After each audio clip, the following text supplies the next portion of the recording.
Deja, thank you. 6:31 this morning, and a Two Americas report with the World Cup coming to Kansas City in 2026.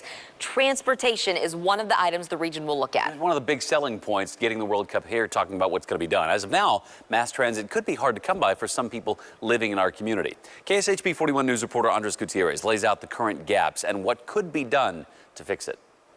I know we need more buses in the Northland. Yeah.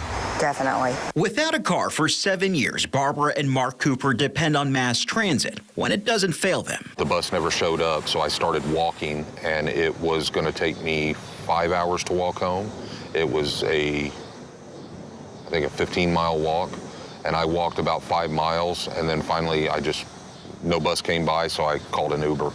Because it was 110 degrees outside. I was like, no. It's an example of a transit desert. Well, transit desert is a relatively new term. It's a place where that service, transit service, is not accessible. There's not a stop nearby. An area that has no transit service at all. Basically, there are places where there are people who would like to use transit, but there's not services available. A bit of a surprise, given the region at the turn of the 20th century was a major transportation hub in America. But then, after World War II, the nation really invested heavily in highway transportation and really, frankly, disinvested in public transportation. And the Kansas City area followed those kind of national trends as well. Growth in the suburbs is a contributing factor behind transit deserts. The spreading out has happened faster than the population growth has in the region, and so that's really created some challenges for how we can serve that growth. A survey based off the recent census revealed that while 89% of residents in the Kansas City metro drove to work, only 1/8% used public transportation to commute. So those long trips are really hard for transit to compete with, regardless of how fast we make it or how much service we have.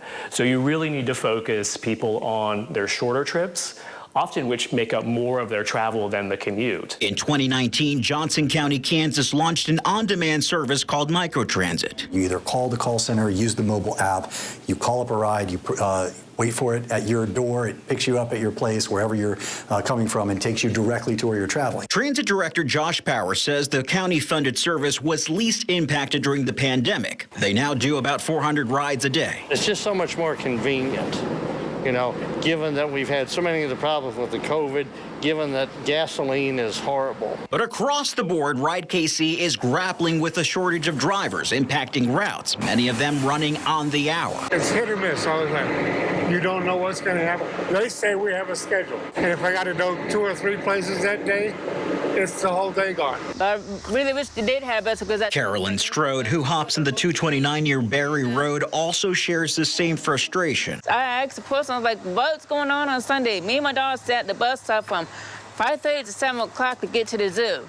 Oh, we were short-handed on bus drivers. You guys need to hire more drivers. Our first point is we need to provide good, consistent, reliable service. To get people to try the system.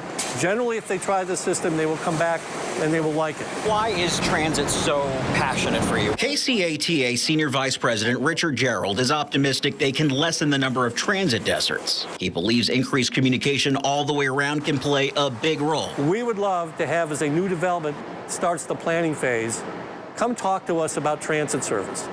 Don't build your new job center 10 miles out from the nearest transit line and then come and ask us, oh, can you bring me transit service?